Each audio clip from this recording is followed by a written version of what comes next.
Muito boa tarde, senhoras e senhores deputados. Estamos em condições de iniciar os nossos trabalhos. Solicito aos senhores agentes da autoridade o favor de abrirem as galerias ao público. Muito obrigado. A nossa ordem do dia consta de 3 pontos. O primeiro ponto trata-se da leitura da mensagem do Presidente da República sobre a devolução sem promulgação do Decreto da Assembleia da República número 127/15, que estabelece o quadro jurídico para a emissão das medidas administrativas a adotar pelas escolas para a implementação da Lei nº 38/2018, de 7 de agosto, e procede à sua alteração. Passo a ler a mensagem do Sr. Presidente da República.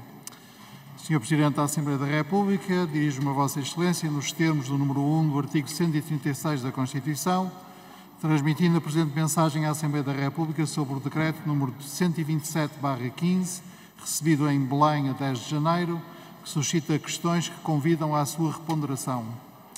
Com efeito, a aplicação nas escolas das medidas preconizadas no diploma tem necessariamente de ser ajustada às várias situações e, em particular, à idade das crianças e adolescentes.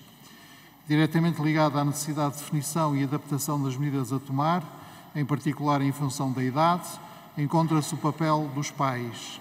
Sucede, porém, que o decreto peca por uma quase total ausência desse papel de pais, encarregados de educação, representantes legais e de associações por eles formadas, na implementação do regime legal, nomeadamente na definição e adaptação das medidas contidas no diploma às diferentes situações. É sabido que crianças e adolescentes menores de 16 anos não têm autonomia para tomar sozinhas certas decisões, sendo mesmo necessária a autorização dos pais ou tutores legais para a realização de qualquer ato médico. Ora, o tipo de medidas a aplicar tem de ser adaptado às várias idades, incluindo a capacidade jurídica de tomar decisões, sendo que os pais ou tutores legais têm uma intervenção essencial. Mas muito mais importante é o facto de que as medidas previstas neste diploma se aplicam quer a crianças de 5, 6 anos, quer a adolescentes de 13 ou 14. E neste plano não é apenas a questão abstrata da capacidade jurídica que conta, é da capacidade psicossociológica e da sua conjugação com o papel de pais, encarregados de educação ou representantes legais. Estando em causa realidades tão simples, mas tão significativas para o dia-a-dia das crianças e dos adolescentes, como as atividades a desenvolver na escola, o vestuário ou o acesso a casas de banho ou balneários, lidar com crianças de 5, 6 anos, do mesmo modo que com adolescentes de 13, 14 anos, sem sequer se prever a participação consultiva, mesmo não vinculativa, de pais ou encarregados de educação na definição das medidas e sua adequação a cada situação escolar, parece ser de um voluntarismo teórico que se arrisca a, na prática, esvaziar a concretização do ideal mais generoso. Note-se ainda que não se pode esquecer hoje a natureza multicultural da escola em Portugal e a incidência cultural de temas e situações como as versadas. No mínimo, um papel acrescido de pais encarregados de educação e representantes legais ou suas associações poderia introduzir realismo numa matéria em que de pouco vale afirmar princípios que se chocam pelo seu geometrismo abstrato com pessoas, famílias, escolas, em vez de as conquistarem para a sua causa. Nestes termos, decidi devolver à Assembleia da República sem promulgação, nos termos do artigo 136, número 1 da Constituição, o Decreto número 127/15. Apresento os respeitosos cumprimentos, Presidente da República, Marcelo Rebelo de Sousa. Passo agora ao ponto 2 da nossa ordem do dia, que consiste na leitura da mensagem do Presidente da República sobre a devolução sem promulgação do Decreto da Assembleia da República número 132/15, que modifica o regime de atribuição do nome próprio e de averbamentos aos assentos de nascimento e de casamento, alterando o Código do Registro Civil. Passo a ler. Sr. Presidente da Assembleia da República, o presente diploma tenta, na sua versão de compromisso, recebida para promulgação, garantir um equilíbrio no respeito do essencial princípio da liberdade das pessoas. Assim sucede na não imposição, mas também não proibição, de os progenitores indicarem o sexo dos seus descendentes menores no seu registro de nascimento. Menos conseguidos são, no entanto, 2 outros pontos sensíveis da ótica da efetiva garantia da liberdade das pessoas. Por um lado, o sublinhado dado ao chamado nome neutro, nome este que é legítimo como escolha dos progenitores, mas não deve impedir a opção por nome não neutro, se for essa a vontade de quem teve essa decisão. O mesmo se dirá quando o diploma em causa vem permitir que uma pessoa que decida mudar de género possa fazer registar unilateralmente essa alteração em assentos de casamento dessa pessoa ou de nascimento de filhos, nomeadamente menores, sem que a pessoa com quem foi ou é casada seja consultada ou sequer informada, tal como sem que o outro progenitor ou o filho maior se possam pronunciar ou ser informados. Estes dois pontos justificam a devolução sem promulgação, nos termos do artigo 136, número 1 da Constituição, do Decreto da Assembleia da República, número 132/15, que modifica o regime de atribuição do nome próprio e de averbamentos aos assentos de nascimento e de casamento, alterando o Código do Registro Civil, para que, em futuro ensejo, a Assembleia da República possa ponderar matéria que é relevante para a efetiva garantia da liberdade das pessoas. Presidente da VES, os melhores cumprimentos. Marcelo Rebelo de Sousa. Obrigado. Não havendo expediente, passamos ao ponto 3, relativo às declarações políticas, e para fazer a declaração em nome do Bloco de Esquerda, tem a palavra o Sr. Deputado Pedro Filipe Soares.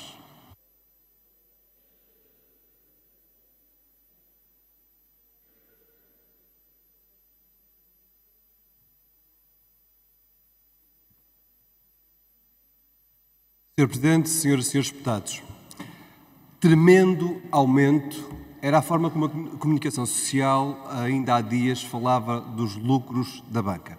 Tremendo aumento. E basta ver, por exemplo, os maiores bancos portugueses, os principais já apresentaram as suas contas de 2023, para perceber o que significa na prática este tremendo aumento. O Santander Tota teve um lucro de 1.030 milhões de euros em 2023. Um aumento de 70% dos seus lucros face ao ano anterior, que já tinha sido bom. O Novo Banco teve um lucro de 743 milhões de euros em 2023. Um aumento de 83% face ao ano anterior. O BPI teve um aumento de 524 milhões de euros dos seus lucros, um aumento de 42% face ao ano anterior. São 3 dos 5 maiores bancos, faltam 2 apresentar ainda as suas contas de 2023, mas os indícios demonstram que vão todos no mesmo caminho. A Caixa Geral de Depósitos, nos últimos números conhecidos, que vão até setembro do ano passado, já apresentavam um lucro de 987 milhões de euros. E o BCP, no mesmo período, até setembro do ano passado, apresentava um lucro de 651 milhões de euros. Prevê-se, portanto, que, resultado da atividade de 2023, a banca portuguesa apresente mais de 5 mil milhões de euros de lucros, cerca de 2% do PIB nacional, isto é, 2% da riqueza nacional de 2023. E podemos perguntar, mas houve alguma inovação que represente esta dinâmica, estes lucros tão extraordinários? Houve algum aumento de eficiência que explique porque é que agora começaram a ganhar tanto os bancos do nosso país? Alguma ideia criativa que justifique porque é que eles, merecidamente, têm direito a estes lucros? Não, nada disso. E até a sua responsabilidade social ficou mais diminuta, porque ao longo do ano 2023, o ano dos lucros extraordinários da banca, cortaram centenas de postos de trabalho estes grandes bancos. Então qual é a explicação para estes números? Como é que estes bancos lucraram tanto dinheiro? E a explicação é simples, chama-se margem financeira.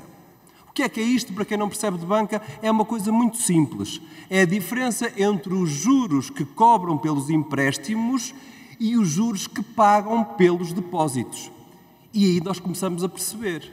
Na verdade, quando a banca portuguesa paga muito menos pelos depósitos que tem do que a banca europeia, está uma parte da equação explicada. A banca portuguesa paga 70%, eu vou repetir, 70% abaixo do que paga a média europeia dos outros bancos dos outros países. Paga menos pelos depósitos. E já agora, e pelos encargos, isto é, pelos empréstimos, em particular os empréstimos à habitação. Já aí, a banca já se faz cobrar mais do que a média europeia. E é por isso que é fácil perceber porque é que subiu tanto em Portugal a prestação do crédito à habitação. Dirão os bancos, a culpa é do Banco Central Europeu, mas dizem as contas que é o abuso, que é a usura da Banca Nacional que faz com que tenha subido 40,5% o pagamento das prestações ao banco.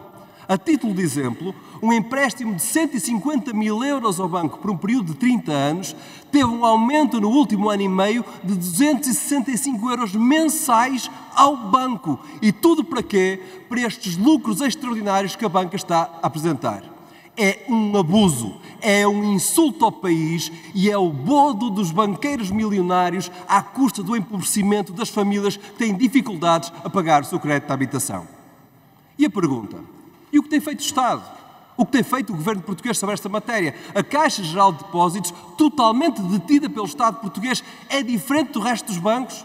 E a resposta é não. É exatamente igual. E aqui prova-se então não só a insensibilidade social da Banca Nacional, mas também a insensibilidade social do governo do Partido Socialista. Não por acaso, PS, Chega, PSD, Iniciativa Liberal, rejeitaram a proposta do Bloco de Esquerda para taxar estes lucros extraordinários da banca e direcionar o resultado dessa taxação para ajudar aos créditos de habitação. Chega, Iniciativa Liberal, PSD e PS juntaram-se para defender os banqueiros, juntaram-se para defender os lucros feitos às custas das famílias portuguesas. Mas hoje nós temos uma proposta mais direta, mais simples. E é essa que fazemos o repto para ver quem é que se chega à frente para defender as pessoas e para atacar a banca.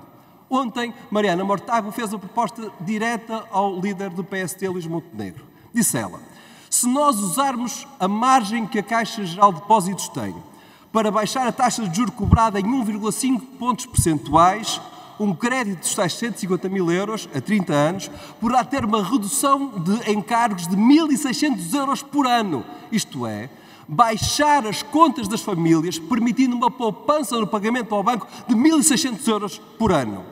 Permitiria que as pessoas também pudessem mudar para a Caixa, caso os outros bancos não fizessem as mesmas condições. E o que é que disse o PSD?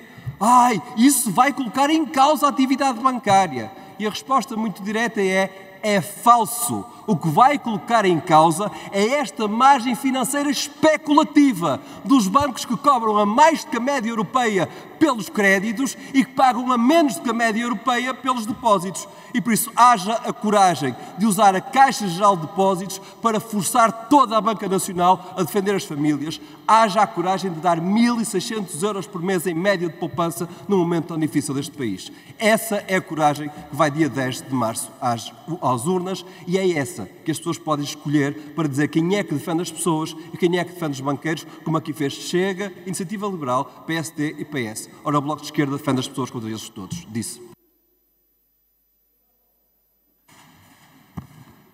Muito obrigado. Para fazer a declaração política em nome do Grupo Parlamentar do PS, tem a palavra a senhora deputada Joana Sá Pereira.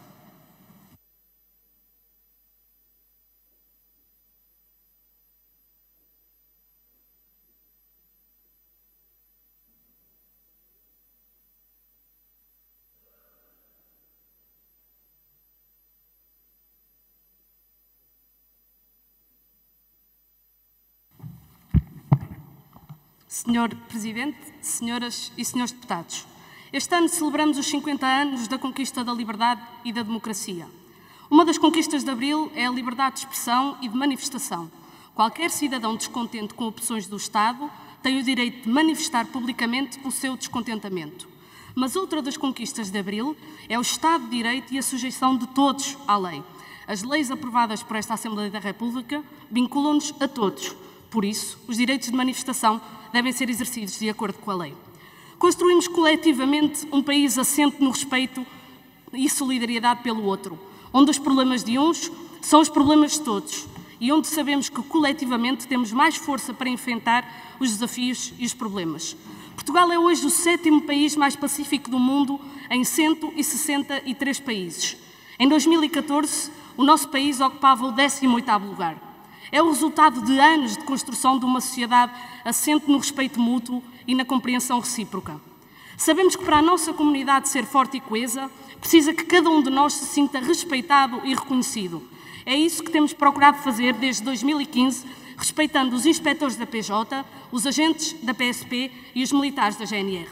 Respeitando os agentes da PSP e os militares da GNR, aumentou-se entre 2015 e 2024 o orçamento das remunerações em mais de 426 milhões de euros. E vou dar 2 exemplos. Primeiro exemplo, um guarda em início de carreira, em 2015, tinha um salário bruto de 1.117 euros. Em 2024, aufere 1.453 euros, um aumento de mais de 275 euros. Um agente em início de carreira, em 2015, tinha um salário bruto de cerca de 1.192 euros. Em 2024, aufere 1.457 euros, um aumento de mais de 275 euros. Em 2023, houve também um aumento de 2 níveis remuneratórios para o primeiro escalão dos profissionais da GNR e da PSP, em vez de 1, como aconteceu nos restantes funcionários da administração pública. Mas não ficamos por aqui e assumimos o compromisso de, entre 2022 e 2026, aumentar em média cerca de 20% os salários destes profissionais. Só no ano passado registou-se a promoção de 2.000 elementos da PSP e da GNR, a que acresce o investimento em infraestruturas e equipamentos e a aquisição de casas para os efetivos deslocados, obras de reabilitação, construção de novas respostas habitacionais para estes profissionais, cujo investimento executado já ascende a mais de 6 milhões de euros. Mas respeitamos também os inspectores da PJ. Cumpriu-se agora aquilo que já estava previsto na Lei Orgânica da Polícia Judiciária há 23 anos. Há 23 anos que a lei impunha a definição e a regulamentação em diploma próprio da graduação do suplemento de risco para os inspectores da PJ. Como todos sabemos, a carreira de investigação criminal da Polícia Judiciária é de elevado grau de complexidade funcional, com requisitos de acesso específicos e exigentes. A PJ tem competência reservada para a investigação da criminalidade mais grave e complexa, de acordo com a Lei de Organização da Investigação Criminal. Noutros órgãos de polícia criminal, recordamos que funções com grau de complexidade semelhante são, em regra, exercidas por oficiais, cuja soma de todos os subsídios auferidos excedia, na maioria dos casos, o valor do suplemento de risco que era antes atribuído à PJ. Temos, por isso, consciência do muito que fizemos, do aumento de salários, do aumento de pensões, do crescimento da nossa economia e do muito que ainda temos para fazer. A diferença entre quem governa e quem nunca governou é que quem governa sabe que não pode prometer tudo a todos, como faz quem nunca teve que decidir, porque quer ter uma relação de confiança e de verdade com as pessoas.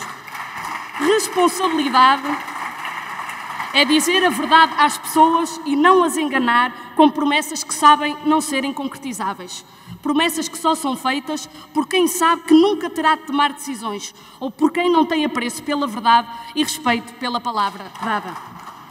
Com isto, não queremos desvalorizar as reivindicações dos agentes da PSP e dos militares da GNR. Essas reivindicações devem ser escutadas e devem ser ponderadas. Aliás, estão a ser escutadas e estão a ser ponderadas. Mas temos um Parlamento dissolvido e um Governo em gestão. E um Governo em gestão não pode assumir encargos de caráter permanente para não condicionar a gestão seguinte. E por isso nós temos algumas interrogações. De que serve ameaçar e condicionar num momento histórico em que não se pode decidir aquilo que se pretende que seja decidido? A cerca de um mês de eleições legislativas com um Parlamento dissolvido e um Governo em gestão. A quem serve a disseminação de uma imagem de desordem social e caos nas ruas neste exato momento? Estamos certos, mas estamos mesmo, que a larguíssima maioria dos agentes da PSP e dos militares da GNR o que quer é defender os seus direitos, mas com respeito pela lei. E por isso deixamos aqui um apelo a todos eles, para que não se deixem instrumentalizar, para que defendam os seus direitos no tempo certo e com respeito pela Constituição e pela lei. A mesma Constituição e a mesma lei que defendem todos os dias no exercício das suas nobres missões. A estratégia de instrumentalização das forças de segurança é conhecida e o guião foi seguido à linha nos Estados Unidos e no Brasil, como alguém recordava. Criar e semear o caos para a seguir exigir a ordem. Servem-se destes profissionais para aproveitamento exclusivamente político e para impor um outro modelo de país que semeia o medo e cultiva o uso da força para apaziguamento social. E por isso, não, senhores deputados, nós não podemos permitir que as agendas de alguns ponham em causa o brio e o profissionalismo de tantos. As forças de segurança merecem o nosso mais profundo respeito. Uma coisa é o direito legítimo à manifestação, outra coisa são comportamentos que atentam contra valores constitucionais e contra deveres essenciais das forças de segurança. E em democracia há linhas que não podem nunca ser ultrapassadas e qualquer democrata se deve sobressaltar quando alguns atentam contra a realização da democracia. Para terminar, Sr. Presidente, num Portugal inteiro todos são valorizados e respeitados. Queremos continuar este caminho de valorização sustentada de todas as carreiras da administração pública que começámos em 2015, de respeito pelas forças de segurança. E estamos disponíveis para negociar e ouvir as preocupações das entidades representativas destes profissionais. Como escreveu Manuel Alegre, nas nossas mãos começa a liberdade. Com essas mãos celebraremos Abril e a democracia. Muito obrigada.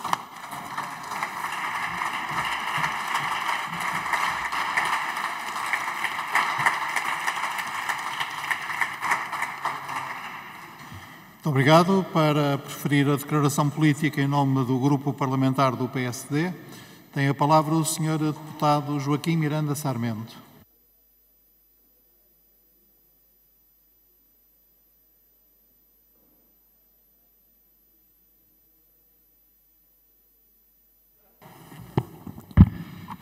Muito obrigado, Sr. Presidente, senhoras e senhores deputados. Há 2 dias, o Secretário-Geral do Partido Socialista, num debate das eleições legislativas, a certa altura disse, com uma certa altivez e arrogância, sobre o Estado e os serviços públicos, mas o que é que não funciona?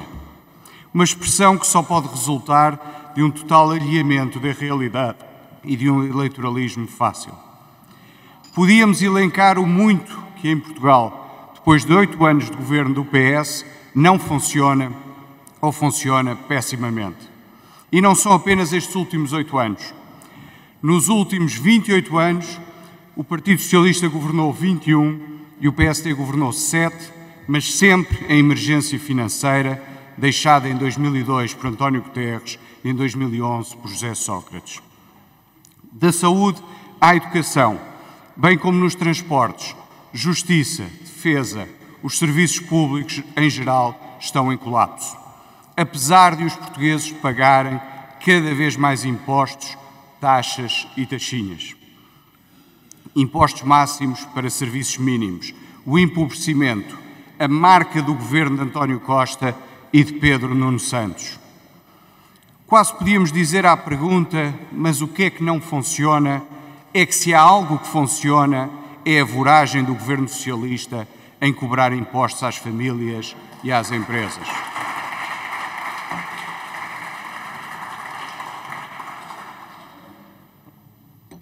A somar a este caos nos serviços públicos, temos diversos setores da sociedade na rua, em protesto, em conflito, com os agricultores a bloquear vias de comunicação e as forças de segurança em manifestações. Agricultores que são vítimas da política irresponsável deste governo e da incompetência desta Ministra da Agricultura. Senhor Presidente, senhoras e senhores deputados, o que se passa nas forças de segurança é muito grave. Não pode nem deve ser silenciado nem ignorado. Há uma falta de autoridade do Estado por parte deste Governo e do Partido Socialista. O Governo é o primeiro e o maior responsável deste descontentamento das forças de segurança. Por um lado, durante 8 anos, deixou degradar as condições materiais de remuneração e de autoridade das forças de segurança. Por outro lado, de forma inexplicável, criou uma desigualdade enorme com o aumento do suplemento de missão da Polícia Judiciária face à situação da PSP e da GNR. Um erro que não explicou e não justificou. E sim, o Primeiro-Ministro tem ainda de dar explicações do porquê deste tratamento diferenciado. Uma decisão que nem pelo Conselho de Ministros passou.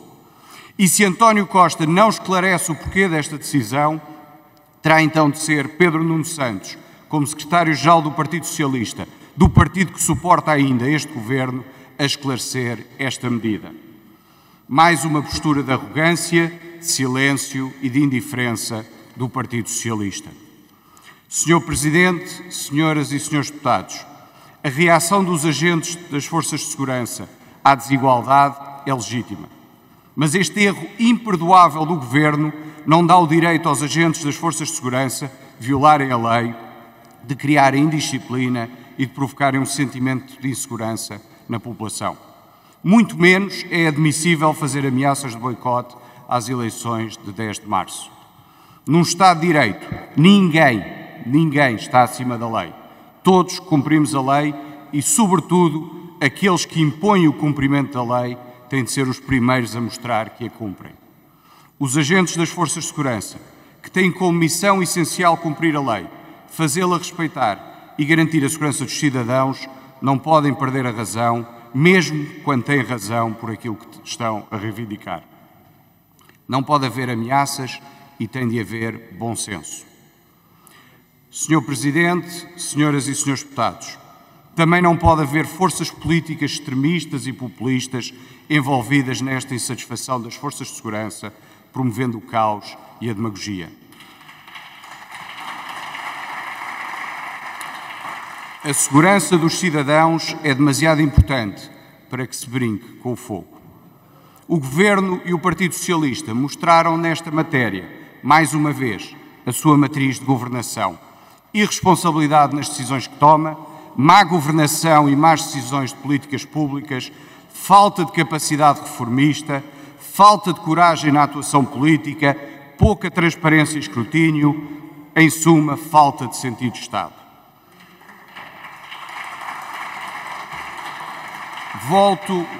Volto à pergunta de Pedro Nuno Santos. Mas o que é que não funciona? Muita coisa. Mas, em primeiro lugar, o Governo Socialista, de que ele fez parte e é hoje o principal rosto e quer dar continuidade. Se o Primeiro-Ministro e o Governo já nada mandam, os portugueses saberão escolher um novo rumo para Portugal. Saibamos recuperar a autoridade do Estado, dar condições às forças de segurança e garantir aos portugueses a segurança das pessoas e dos bens. Os portugueses sabem que está nas mãos de cada um a mudança com sentido de responsabilidade, com ambição e com moderação. Muito obrigado.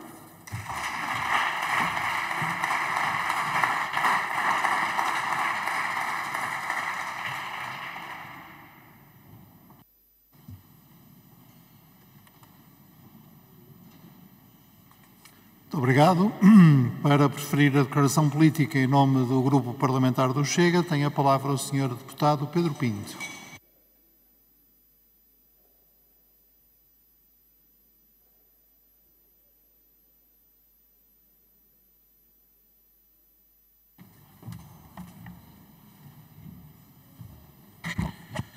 Senhora Presidente, senhoras e senhores deputados, esta deverá ser a última Comissão Permanente antes das eleições do próximo dia 10 de março.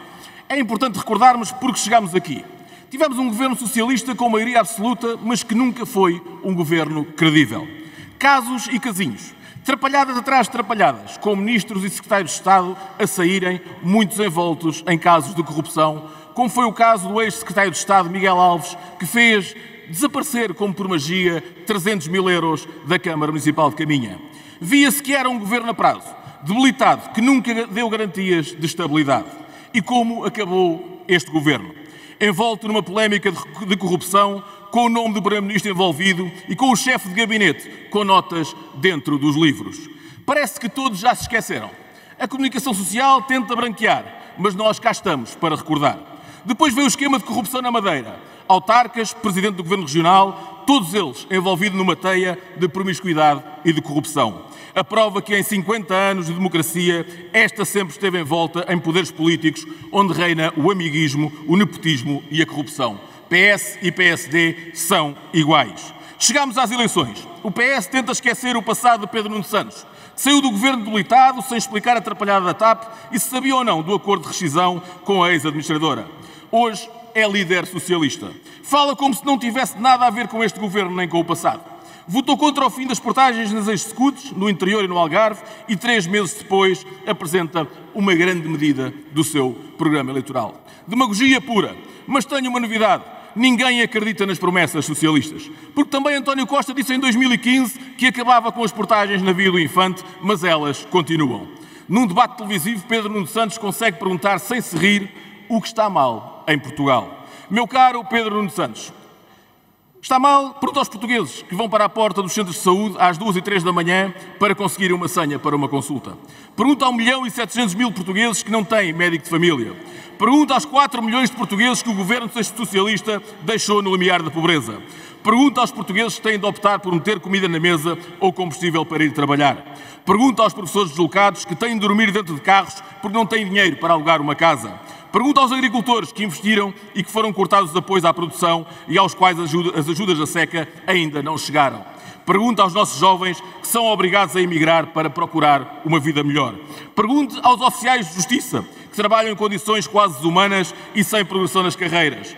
Pergunte às forças de segurança maltratadas e esquecidas pelos sucessivos governos. Pergunte aos nossos idosos que trabalharam uma vida toda e agora recebem 200 ou 300 euros. Tantas perguntas que poderíamos fazer, mas Pedro Nuno Santos não conhece o país real. Ser neto do sapateiro não o faz conhecer os portugueses comuns. Aqueles que trabalham, que lutam para sobreviver sem o cartão partidário, mas com vontade de mudar o seu futuro e melhorar o seu país. E em relação às forças de segurança, o PS adotou o discurso da extrema-esquerda. Num momento difícil, no momento em que os homens e mulheres foram sair à rua para reivindicar os seus direitos, o ministro José Luís Carneiro veio incendiar ainda mais. Falar em movimentos extremistas que se integram nas forças de segurança.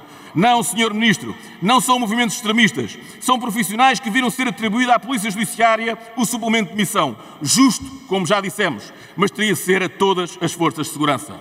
Este governo quis meter polícias contra polícias, em vez de resolver os problemas. Extremismo é o que faz o PS com mentiras atrás de mentiras, como vimos há pouco a senhora deputada Joana Sá Pereira. Senhora deputada, tenho aqui um recibo de vencimento de um agente da PSP de dezembro de 2023. 1.068 euros. 1.068 euros e não 1.400 ou 1.600, como a senhora deputada disse aqui. Tenho também de um militar da GNR. Também em dezembro de 2023. 962 euros. 962 euros. Digam uma vez por todas a verdade aos portugueses, uma coisa que o Partido Socialista não é capaz. Não deixa de ser curioso. Em Lisboa saíram à rua 15.000 profissionais das forças de segurança. No Porto, 20.000. Mas o governo ficou em silêncio. Eis que um jogo de futebol foi adiado por falta de policiamento. Ai, o futebol. Tocaram no futebol. Podem aumentar impostos e portagens, mas não toquem no futebol. Os polícias são extremistas. Já viram? Faltaram a um jogo de futebol. Se não fosse tão sério, daria para rir. José Luís Carneiro veio acusar os polícias de atos de indisciplina e insubordinação. Ou seja, o fogo estava a começar a arder e o ministro atirou mais achas para a fogueira. Depois ainda veio António Costa dizer que seria um grande ato de traição e grave traição à nossa democracia caso faltassem às eleições. Ato de traição à democracia é o que tem feito o Partido Socialista durante estes últimos anos. Nunca vi a indignação do ministro José Luís Carneiro e António Costa quando os polícias são agredidos diariamente ou quando são recebidos a tiro por minorias ou em bairros onde não podem entrar. Aí não houve traição nem extremismo. Hoje mesmo sai a notícia que muitos polícias serão suspensos, investigados, como se de criminosos se tratassem.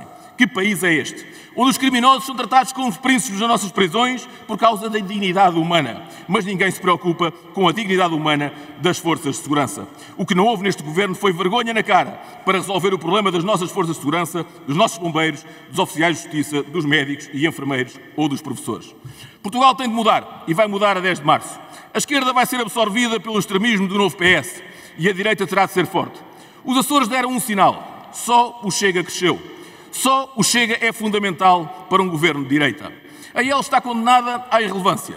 Quer deitar-se com todos, mas não tem poder para tal. Diz que não tem nada a ver com quem salvou a banca. Meu caro Rui Rocha, quem salvou a banca foram os contribuintes. E está na altura da banca ajudar quem precisa. É essa insensibilidade social que faz a IEL ser irrelevante porque não conhece o país real. A Luís Montenegro e ao PSD as coisas também não correm bem.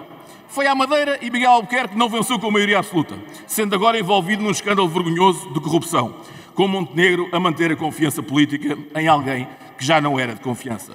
Foi aos Açores e Bolgueiro não ganhou com maioria absoluta, precisando do Chega para governar ou então entregar-se ao Partido Socialista. Depois viu o CDS, seu parceiro de coligação, dizer que viabiliza um governo do PS caso o PS ganhe.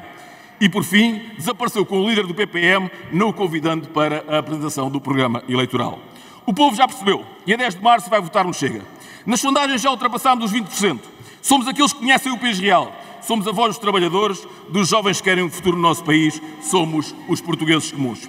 E termino, Sr. Presidente, hoje que deve ser a minha última intervenção nesta sessão legislativa, a dirigir-me a si. Lamento que o senhor não tenha sido um presidente à altura da democracia que devia imperar nesta Casa. Não foi isento, não foi imparcial como deveria ter sido. Cortou a palavra a vários deputados do Chega, quando não o devia ter feito, e não utilizou o mesmo critério com outras bancadas. Nunca despiu a camisola socialista e vestiu a camisola de líder parlamentar do PS, para além de ter deputados protegidos e que sistematicamente dobraram o seu tempo de intervenção. Lamento, mas não podemos andar com cravos ao peito a falar de democracia e dos 50 anos de Abril, quando depois pensamos que a liberdade é apenas de alguns. Lamento também que, pela primeira vez na história, esta Casa não tenha permitido a eleição de um vice-presidente da Assembleia da República do terceiro partido mais votado pelos portugueses.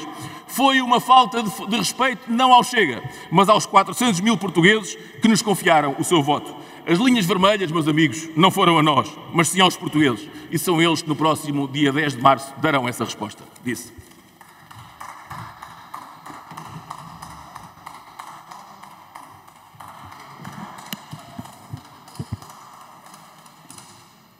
Muito obrigado. Para preferir a intervenção em nome da Iniciativa Liberal, tem a palavra a Sra. Deputada Joana Cordeiro.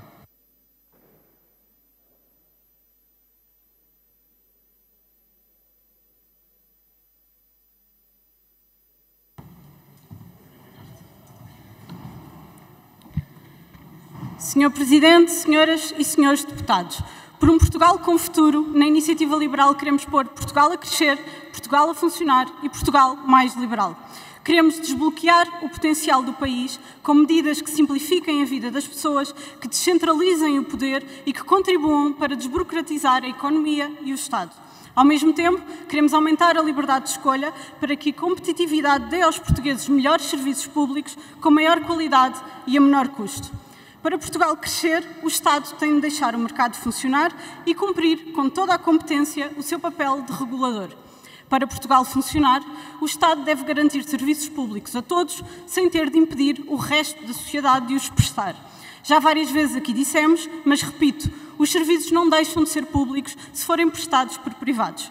Para um Portugal mais liberal, o Estado tem de prestar com qualidade e eficiência as funções de soberania, assegurar o regular funcionamento das instituições com informação, transparência e escrutínio. Mas o que é que não funciona? Perguntou Pedro Nuno Santos. O descalabro está à vista. Os serviços públicos estão em colapso. E Pedro Nuno Santos pergunta o que é que não funciona.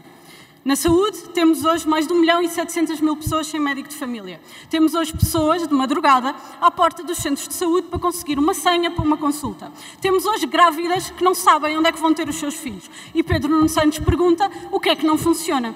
Na educação, temos escolas sem professores e sem condições, temos aprendizagens atrasadas, temos creches gratuitas, mas sem vagas. E Pedro Nuno Santos pergunta o que é que não funciona. Na habitação, constroem-se muito menos casas e falhou a promessa de todas as pessoas terem uma habitação digna em 2024. E Pedro Nuno Santos pergunta o que é que não funciona. E a promessa de reter talento em Portugal, impedindo a geração mais bem preparada de sempre de sair para o estrangeiro. Hoje, 30% dos jovens nascidos em Portugal vivem fora do país. 1 em cada 3. E a promessa de diminuir a carga fiscal, pois tem aumentado sempre. E Portugal é hoje o 4º país da União Europeia onde o esforço fiscal dos contribuintes é maior. Nunca se gastou tanto para serviços públicos tão maus. E Pedro Nuno Santos pergunta o que é que não funciona. Todas as semanas há profissionais na rua em protesto. São agricultores, polícias, bombeiros, médicos, enfermeiros, professores. E Pedro Nuno Santos pergunta o que é que não funciona. Como se o Partido Socialista não tivesse estado no poder durante 21 dos últimos 28 anos. Como se o Partido Socialista, nos últimos 2 anos, não tivesse tido uma maioria absoluta na Assembleia da República, que afinal não serviu para nada. Mais 2 anos de tempo perdido para todos nós. Mais 2 anos a marcar passo. Mais 2 anos a empurrar todos os problemas com a barriga, que é uma espécie de identidade de António Costa, o governante que fugiu sempre de todas as reformas. Quanto mais o país precisava delas, mais António Costa deixava claro que não queria fazer nenhuma e, por isso, deixou um país estagnado. Um país adiado, onde existe cada vez mais gente a perder a esperança. Os que vierem depois, que resolvam os problemas. E tantos há por resolver. O que é que não funciona? Perguntou Pedro Nuno Santos. Pois a pergunta devia ser ao contrário. O que Pedro Nuno Santos devia ter perguntado é, afinal, o que é que o Partido Socialista pôs a funcionar? Porque era mais fácil encontrar a resposta. Nada. Falemos das áreas que Pedro Nuno Santos tutelou. Na habitação, já aqui referi, foi um falhanço total.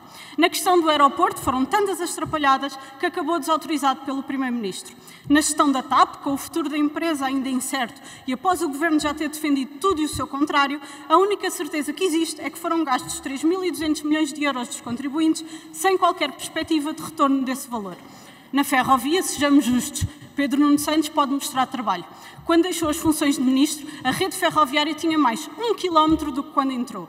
Mais uma prova bastante emblemática que o Partido Socialista deixa o país estagnado. Por isso, sim, é preciso mudar. Sim, precisamos de recuperar o tempo perdido. E é para isso que trabalhamos na Iniciativa Liberal. Queremos um país em que o crescimento económico seja uma realidade.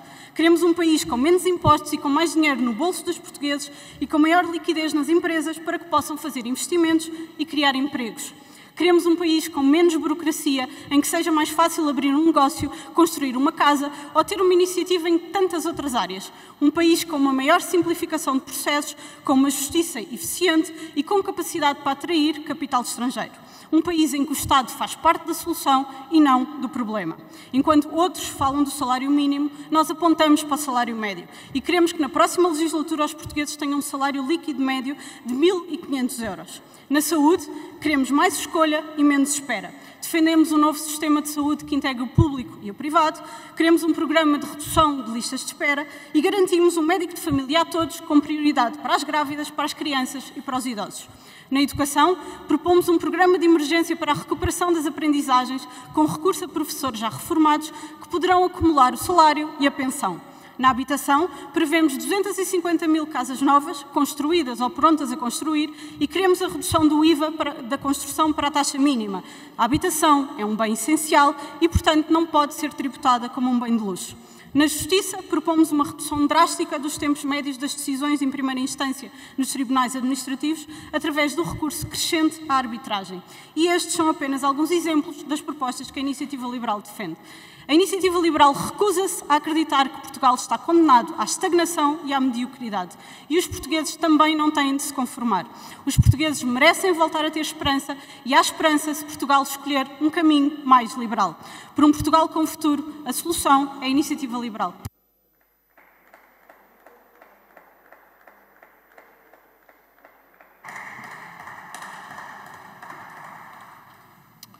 Muito obrigado. Para a intervenção em nome do Grupo Parlamentar do PCP, tem agora a palavra a senhora deputada Alma Rivera.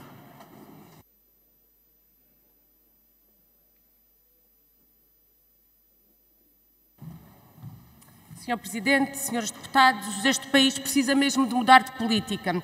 Por todo o lado ouvimos essa ânsia. Quando a vida se complica, as injustiças se agravam, ouvimos essa exigência, mudar de política. Mas nem todos querem efetivamente mudança de política, porque há quem esteja a ser muitíssimo beneficiado com esta situação. Aqueles que lucram 12 milhões por dia à custa das prestações e dos juros suportados pelas famílias, ou os grupos económicos que somam 25 milhões de lucros ao dia. Mudar de política é uma necessidade para a esmagadora maioria da população, que trabalha, que vive do seu esforço, que precisa de serviços públicos em condições, para os que trabalharam uma vida inteira e não têm força, não têm uma reforma para viver, para as centenas de milhares de crianças em risco de pobreza em Portugal. Não é uma necessidade para os 5% mais ricos que concentram nas suas mãos 42% de toda a riqueza nacional. Para esses, a política de direita está-lhes bem. Venha de onde vier, de um PS sem empecilhos, como lhe chamou um dos seus deputados, ou pela mão do PSD, CDS, Iniciativa Liberal ou Chega. Desde que continue tudo na mesma. E tudo deve mudar para que tudo fique como está. Sabem bem os donos disto tudo. E por isso é que começaram a financiar e a promover novos protagonistas para praticar a mesmíssima política de direita. Apostam em novas caras, novos representantes para os seus interesses, tendo a garantia que tudo ficará e tudo se manterá na mesma. O de cima sobe e o de baixo desce. Uma minoria com tudo e uma maioria com quase nada. É isso que explica que nos anos mais difíceis para o povo português sejam anunciados lucros recorde. O país não precisa de mais política de direita cor-de-rosa ou laranja, mais aprumadinha ou mais estridente. O país precisa de um verdadeiro safanão que reponha justiça nas nossas vidas, de mudanças reais, de uma política que resolva os problemas, e isso está nas mãos da maioria das pessoas, que todos os dias lutam por uma vida digna. Os trabalhadores nas empresas e locais de trabalho por todo o país lutam pelo aumento dos seus salários, contra a precariedade e a desregulação dos seus horários, pelos seus direitos. Milhares saem à rua pelo direito a ter um teto, pelo direito básico a ter uma casa para viver. A lei do arrendamento ao serviço da liberalização do mercado faz subir os preços e despeja famílias. O PS podia ter revogado a lei do governo PSD-CDS, mas quis mantê-la. O PS podia ter colocado um travão ao aumento das rendas este ano, como propôs o PCP. Escolheu não o fazer. Ao PS e os partidos à sua direita é mais o que os une do que o que os separa. Também no favorecimento aos bancos, com as taxas de juros a fazer aumentar as prestações em centenas de euros. PS, PSD, Chega e Iniciativa Liberal tiveram a oportunidade de votar a proposta do PCP para sacrificar os lucros, mas preferiram sacrificar as famílias. O Serviço Nacional de Saúde luta para continuar a prestar cuidados condignos à população, enquanto o Governo utiliza metade do orçamento da saúde para entregar aos grupos privados da doença. São 8 mil milhões de euros que faziam falta para dignificar carreiras de médicos, enfermeiros, técnicos e auxiliares, para pagar condignamente. Mas a estratégia é deixar degradar para que ganhe força a privatização da saúde. O que explica, afinal, que o SNS só pague, por exemplo, cerca de 6, 7, 8 euros por hora a um enfermeiro, ao mesmo tempo que estão a ser contratados tarefeiros exatamente para o mesmo serviço por 16 euros a hora. Os agricultores continuam esmagados pela política agrícola comum e pela ditadura da grande distribuição. Não basta pagar o que está em falta, é preciso criar condições para que valha a pena produzir, para que sejam pagos preços justos. Não é a concentrar 80% dos apoios no agronegócio e continuar a subserviência à grande distribuição. Ganham menos os produtores, pagam mais os consumidores, que cada vez trazem menos no saco das compras. As forças de segurança não foram devidamente consideradas durante anos nas suas exigências. Exigências justas, a um salário digno, a um reconhecimento e compensação real do risco a que estão expostos. Ainda no final do ano passado, quando o PCP aqui trouxe o aumento do suplemento de risco, disseram que não havia dinheiro. Mentiram. Há e não é pouco. O Governo inscreveu de um Orçamento de Estado de 2023 para o Orçamento de 2024, benefícios fiscais para os grandes grupos económicos no valor de 1.600 milhões de euros. E aqui importa também questionar, e que todos se questionem, com tantos problemas, com tanta gente a receber poucos, tantos setores profissionais maltratados, entre eles as polícias, porque é que não ouvimos o PSD, a Iniciativa Liberal ou o Chega, nem sequer sussurrar sobre este escândalo? É porque nisto, meus senhores, estão todos juntos, todos do mesmo lado, todos dependentes e todos a servir os mesmos. Aumentaram de novo, em 2024, os preços nas telecomunicações e nos correios. Preços que já eram dos mais elevados na Europa. E aí está a demonstração prática da falácia neoliberal. Setores completamente liberalizados, graças às privatizações do CTT e da PT, obra do PSD-CDS e do PS. Quando o PCP pôs em causa essas opções, uma vez mais, foi o coro da política de direita em uníssono a defender a entrega dos setores estratégicos a grupos económicos, por mais que isso prejudique o serviço prestado e o povo. O país não aguenta mais. Não aguentam também os profissionais da justiça, da educação, os bombeiros, os idosos, os jovens que querem fazer a sua vida neste país. Temos em breve uma oportunidade para mudar. Para mudar não só de caras, mas de política.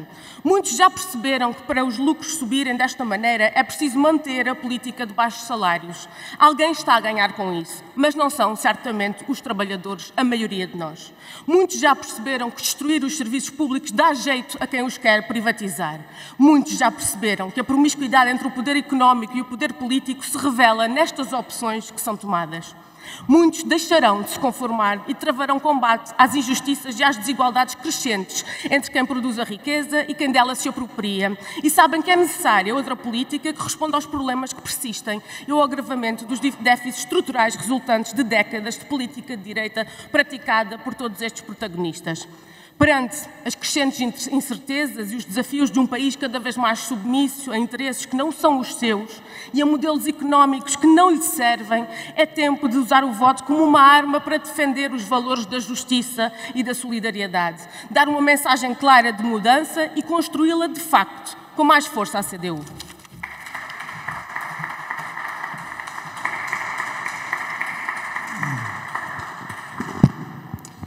Muito Muito obrigado. Assim terminamos o nosso ponto 3 e a ordem do dia.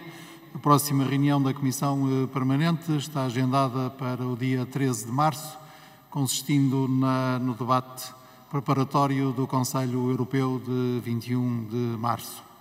Desejo a todos uma boa tarde. Muito obrigado.